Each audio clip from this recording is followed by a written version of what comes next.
course. Hello, welcome to Undisputed Boxing. We are back a week later. I'm here with Rick. We're here to discuss boxing news. It's a little bit slow on the news front, but we'll see what we can find to talk about. Thanks to everybody who subscribed recently. We recently did a top 20 heavyweights, had some debate back and forth and had some interesting comments. So thanks everybody for listening and to subscribe. And again, just a shout out again, if you are new to the channel, please do like and subscribe. We're getting closer to that almighty 100 subscribers now. So yeah, please do help us out. So I'm here with Rick. How are we doing? All good, not bad. Just a bit, boxing starved really. There's not much going on. We've had well, it's usually quite quiet in January, isn't it? Yeah, but yeah, not long. And it looks like the schedule's getting coming in thick and fast now for February and March already. And obviously there's some big fights to be announced. One fight that we are still waiting on is Tyson Fury versus Dillian Whyte. I think the purse bids were supposed to be yesterday, but they've extended it to Friday. So we should know by Friday now. I don't know if the purse bid's going to go in on Friday. Hopefully, fingers crossed. It is turning into a little bit of a saga now. I'm getting a little bit kind of fed up with it. And I don't know if, Bob Arum and Top Rank, threatening to kind of just go with a March date for Tyson Fury. Two people that we're looking at him fighting is Robert Helenius and Manuel Charr as a potential. No, I don't think it would be a voluntary, but yeah, what was your take on that when you heard that? Yeah, I think we've mentioned this before, the Helenius one. I mean, the Helenius under current form, is a trickier opponent. Charr, I've got no idea what kind of form he's in or anything, and not interested in that. I mean, it's hard really. Everything's a bit of a step down if it's not Whyte really. Anything's going to be anything else is going to be a disappointment. But Helenius is okay. I mean, I think. Well, a couple of things.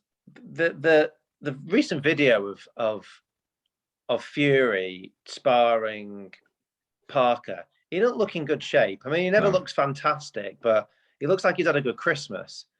And I'm not sure how ready he will be for a March fight, because I don't know when that was taken, but if that was this week, we're not a million miles away from February, and he's nowhere near. He looks like he was when he first came back. Yeah. So I hope it's a late March if it's going to happen, and more reason for an April fight with Whyte. The only thing on the purse bids is normally, and I know the WBC do what they want, but normally when they keep extending it and they extend it by, because I think this is the second time it's been extended, isn't it? I think it's been extended like a week and now like 3 days. It's normally because both parties have contacted the WBC and say, can you extend it because we're really close to a deal? And they say that both have to, it can't be just one say we're nearly close. Both have to go, yes, we are nearly close. Give us a couple more days. So it makes you wonder if they'll just go, no, if you've not done it now, you never will. Or that we might hear that there's some kind of deal. So yeah, we'll see. But yeah, I just want it to be kind of sorted, really. I mean, I feel we've got, we've had Ortiz and Martin, and that's a little start to the year, and we've had a bit of a void in January because of January's always like this, but because of COVID as well. Yeah. And now we've got a good February and March, and we're waiting for those April and Mays, which will be some bigger fights. Hopefully Whyte and Fury that may go into May, and then Josh Usyk rematch. Yeah. What is the latest with AJ Usyk, or Usyk AJ, I should say now, because that is we're still waiting. It's all a bit vague. It's all a bit vague, really. Nothing really come of it at the moment. Just not heard any news. Don't know what the delay is, really. I mean, I don't understand sometimes why these things have not just been sorted quite quickly. It was September, that fight. He lost in September. Yeah. So I don't know why really things weren't boxed off by the end of the year. I'm not sure what the waiting's for. Is it to give AJ time? Is this a tactic from Matchroom going, we just need to give AJ time to get his head right? Yeah. The more we delay, if we can get it into May, the better chance he's got of turning it around. And I don't know. Yeah. I think he's been fairly quiet actually as well in this period. I think that's actually a good sign. I'm hoping that is him just sort of working hard behind the scenes, and not doing too many interviews. I know he's done a couple, but he hasn't done that much. He's not really been in the public eye that much.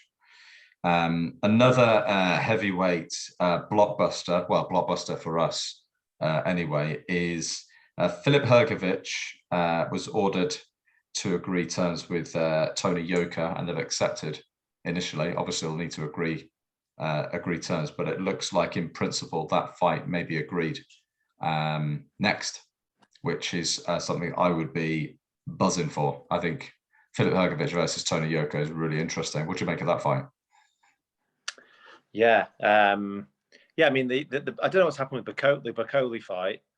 It was Takam, and it was Bacoli, and then it disappeared off BoxRec, and it's a bit of a mystery. Yeah, I didn't really find out what had happened, but bit of a strange one. But I really do like this fight, and I really hope we get this one. Where, I mean, I imagine it might be in Paris, that, or in France, and it won't be in the UK, will it? Because I'd be up to going for that.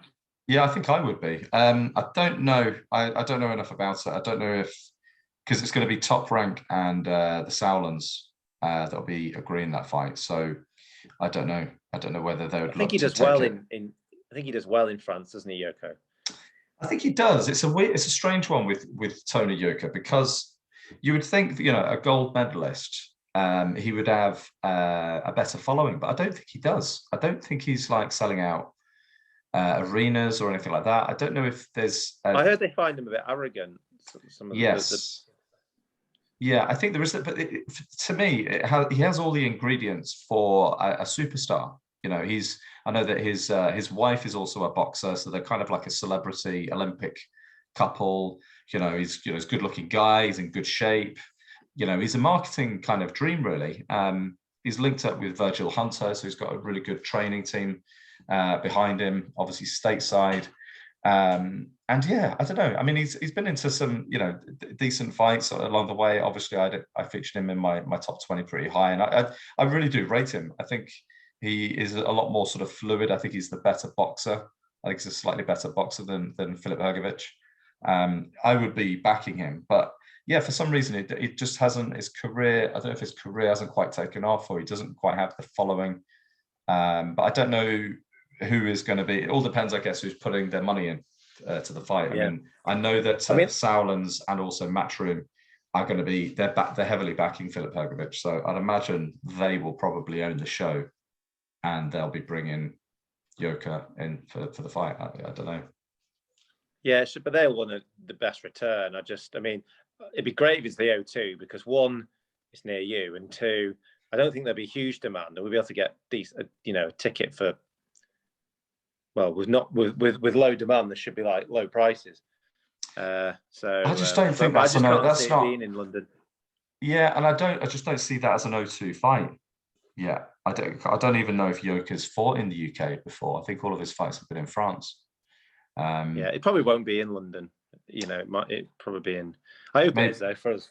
Yeah, no, it'd be great. I think I suspect it could potentially be in France, or maybe even Monaco. If it lands on a Matchroom, maybe. I think there's some things to be said. That I know that they do a lot of shows they've done shows in Monaco before, so maybe that would be an option. I'm not too sure. It's also one where me and you be split on who's going to win. Yes, I know you'd be heavily backing your man Hrgovic. Well, not heavily, but yeah, I'd be going to. I think it's a very tight fight. Yeah. Is it a tight fight? Yeah, it is. Yeah, you'd have to say you can't be surprised if either wins. I just think Yoka is a bit more kind of sort of polished, moves a lot better. But yeah, fingers crossed. We can't talk too much about it. I don't want to put the kiss of death on it. Let's see if it comes to fruition. The fights that I believe have been confirmed: Errol Spence versus Yordenis Ugas for unified welterweight championship. Errol Spence will put in his IBF and WBC, and then Ugas versus WBA. It's in April. I haven't seen anything on BoxRec yet, but I think the reports that I've been reading are that it is pretty much set. It's weird, actually. There's a lot of there seems to be a lot of opinion flying around about whether Errol Spence is even going to make it, because he's done something to his eye. He still hasn't fully 100% recovered from his eye injury. No date yet, but it's been heavily touted to be in April. So he fought, was it Garcia last, Spence? So that's last fight. Danny Garcia. And when was that? It was the 5th of December 2020. So he hasn't fought for over a year. But he was meant to fight, and then something happened, wasn't it? Yeah. Who was he supposed to be fighting now? Yeah. I think it was all set, and then it just got binned or something. I don't know if he got injured or something. Yeah, I don't know. I don't know if it's a combination of injuries. I don't know if he's living the life. I know he's like mega tight at the weight. I mean, it's frustrating, isn't it? I mean, we get this quite a bit, where you get this fighter that comes through and he looks great on the way up, fighting regularly, winning. Yeah. And then they get to the world, they win the title, and then whether it's them or whether it's the promoters and they're asking for more money, just suddenly their activity just seems to dip off. And a lot of these fighters are going to kind of, in 10 years, all be retired. And it'll be like, you could have had such a better legacy. Yeah. I think there's a few fighters that we're watching now that are that I think that are very same thing. I'm a little bit like that with Gervonta Davis. I don't think he is active enough. The Charlo brothers, they're fighting on average about once a year. Keith Thurman is another one as well. Tremendous talent coming through. Really exciting to watch. Just hasn't really been active enough. I know he's coming back in a nothing fight really against Barrios. But I don't know. Well, I'm disappointed as well that the Terence Crawford, Errol Spence doesn't seem to be getting any closer. I really thought that with Crawford parting ways with Top Rank, that the natural fit for him would be to go to PBC, and that we would finally get that unification fight. But I just doesn't seem like there's enough money in it. And I don't think Errol Spence, I think it's more the Errol Spence side that aren't really crazy about that fight. Hence them going down the Ugas route, which actually, that is a 50-50 fight for me. I think Ugas has got a really a strong chance of beating Errol Spence. That's the weird thing. Is there more money in that fight? Well, I suppose it depends where you look at it. There's probably not as big a purse as the Crawford fight. But maybe Spence is on for a much better split. So maybe they look at it, maybe he does get more money out of it and they see it as less risk. I don't know. But you'd think the Crawford fight is the biggest that could be made. That's what I don't understand sometimes. There's not enough money in it. Like, well, have you got, where's your other option? I think one thing that another thing that puts off, it falls into that category of very high risk of losing and low financial reward, I guess. I mean, Terence Crawford, it's no kind of secret, his pay-per-view figures are very much on the low side. I think Sean Porter, it's about 120,000 pay-per-view buys. When he fought Victor Postol to unify at light heavyweight, the pay-per-view figures were as low as 40,000 pay-per-view buys. I know what you're saying, but it's like, is Ugas going to bring more money? And he's pretty dangerous as well. Unless they're not seeing it like you're seeing it, unless they think, actually, Ugas is a lot easier than Crawford, far easier, and we might get paid less money, but the calculation's right. But at the end of the day, it's like Spence isn't getting any younger, and they need to roll the dice at some point. Not just for his legacy, but also to, like Wilder should have done, really. I mean, Wilder did in the end, but kind of, I don't think he planned to do for that to happen. Well, that was the thing. I mean, that's a classic PBC move. I mean, Deontay Wilder took cautious fight after cautious fight. He wasn't really fighting genuine top 10 guys when he was world champion. He just wasn't. They gambled a little bit with Tyson Fury. They obviously thought that they saw weaknesses. Obviously, coming back from a long layoff, had a fight against Pianetta and Sefi Safiri before that, and they just thought, this guy's a sitting duck. Let's take his scalp. And obviously, it backfired spectacularly, and we'll know what happened, after that. But the Deontay Wilder kind of cash cow, that bubble, burst. But if you look, Gervonta Davis, Charlo, all the PBC guys, they're not in those kind of risky fights. You could argue that Caleb Plant obviously taking on Canelo, but that's the golden ticket. But you got to do it at some point. I mean, it's like that if Wilder might retire now, who knows? But if he just fought another 3 or 4 Gerald Washingtons and then maybe got beat off one or injury or something, that would not have amounted to the cash they've made from the Fury fights. No. So when they're getting towards the back end of the career, you've almost got to go, well, now we'll take the big fight, because one, if they lose, there might be a rematch, but if they lose, then they were near the end anyway. But also for their own legacy, and if they win, they can go on and get even bigger. But it's better sometimes to do that, because that Fury fight is probably worth 3 Washington fights. Yeah. So, well, I bet they're wishing that they took that Anthony Joshua fight now. I mean, that is going to go down as a huge miss, on their part. I still think as well, actually, that fight is like, can you imagine? I actually think even if AJ loses the rematch against Usyk, I still think AJ versus Wilder, I just think that is an amazingly fun fight. Oh, it is. Potentially. But if Joshua loses again, there'll be no chance he's taking that. No, that'd be too risky, I think. Not in the next couple of fights. No. No. But yeah, I mean that is not going 12 rounds. And in a way, that is still for me the most exciting fight that could be made at heavyweight now is AJ versus Wilder. I'm not sure that'll ever get made, actually, really, No. because I think Joshua will probably. Joshua wants the undisputed, and if you ain't get a belt, he's not interested in you. Yeah. And now he's got to get his own belts back first, and if he doesn't and loses to Usyk, then he'll probably have to take a couple of other fights to build, and then he'll go after whoever's got the belts. Yeah. Might be Fury might beat Usyk, then retire. Or he might go, actually, I'll give you a shot at some of these belts, and he'll go out. You know what I mean? So I think Wilder will need. The only time Joshua may fight Wilder is if Joshua wins all the belts back and Wilder is an opponent. That might happen, but I think it's going to take. If Joshua doesn't win this next fight, it's been an awful long time until he's got all the belts, if ever. Yeah, it certainly will be. Yeah, it'll be a long road back.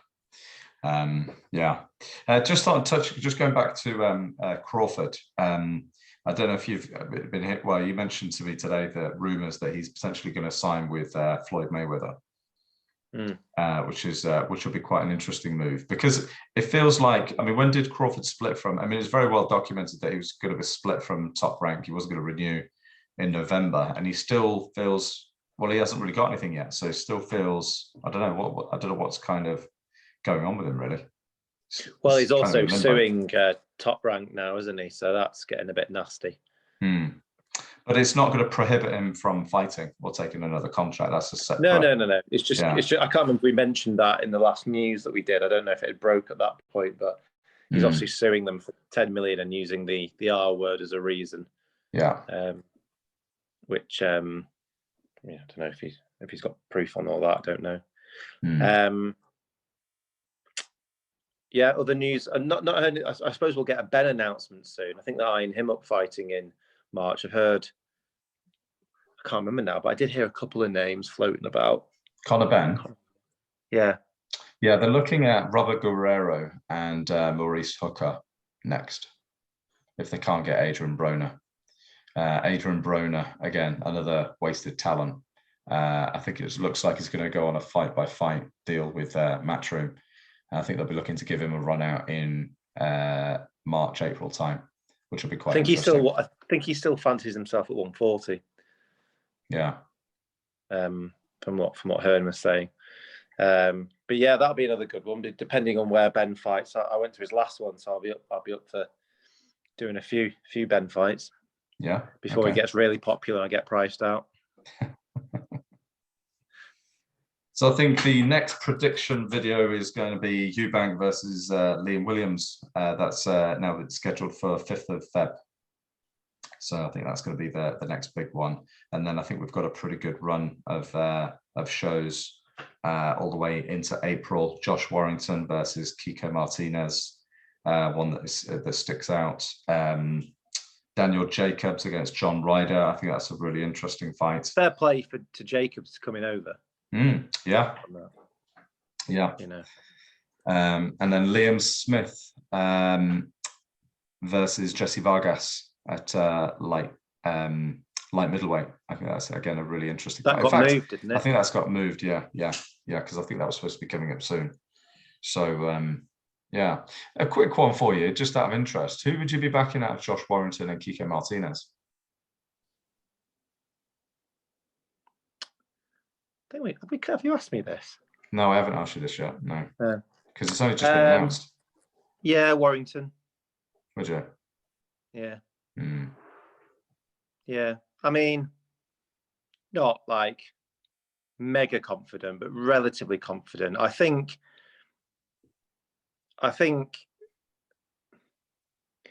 it's a totally different fight, isn't it, than the one he's just won. And Warrington will go at him. Absolutely go at him, and that does leave himself open, but he will go at him, and you wonder at his age, Kiko, if he gets caught a lot and the barrage comes in, how long he'll last. I'm not predicting this, but I could see a way where he gets blown out in 2 or 3 rounds. Martinez gets blown out. Yeah. Yeah, because he looks very uncomfortable against Kid Galahad in those early rounds. Galahad was catching him. A lot of people forget that because Martinez just cleaned him out in the rounds. Yeah, and I think Warrington hits harder and with more intent. And if he senses a weakness, he'll absolutely go for it. And yeah, it would leave himself open like he always does. But and it's in Leeds as well, isn't it? That'll be a full stadium. It'll be a Warrington. It'll be a Warrington kind of fight. And he's been in a lot. He's been around a long time. I don't think Kid Galahad ever got. He put him under pressure a bit, but he never got him into that real uncomfortable zone. Yeah. I think Warrington would do. Interesting. I think it's a very interesting. I'm very intrigued in that fight. It's funny, if it would have been made a year ago or 2 years ago, I'd have kind of written it off. But I'm actually quite excited for Kiko Martinez versus Josh Warrington. I think it's a very, very interesting fight. He had a good year last year. Beat Kid Galahad. Obviously had a good fight against Zelfa Barrett. A lot of people thought that Kiko Martinez won it comfortably. Obviously lost it on the judges' scorecards. But yeah, he's having a bit of an Indian summer, I think, Kiko Martinez. But yeah. We probably need to call it there. I think there's not much news. We've managed to stretch this out for a good 25 minutes, I thought. Yeah, I think we have. All right, yeah, let's wrap it up, and then we'll do our first prediction video next week. Chris Eubank Jr. versus Liam Williams, and thanks again to everybody for listening. If we get any news on the WBC, if there's some big news about that, we'll try and maybe jump on and do a video on it. If there's a purse bid announcement, because I don't know, I just love it, if Ern's won that purse bid, and then how it's going to work, because with brick top and all that, that's just going to be gold for us. Yeah, the interviews to follow will be entertaining. It'd be a far spicier build-up than the AJ Fury fight. Yeah, for sure. Yeah, for sure. I'd agree with that. All right, yeah. Okay, watch this space. Thanks, everyone.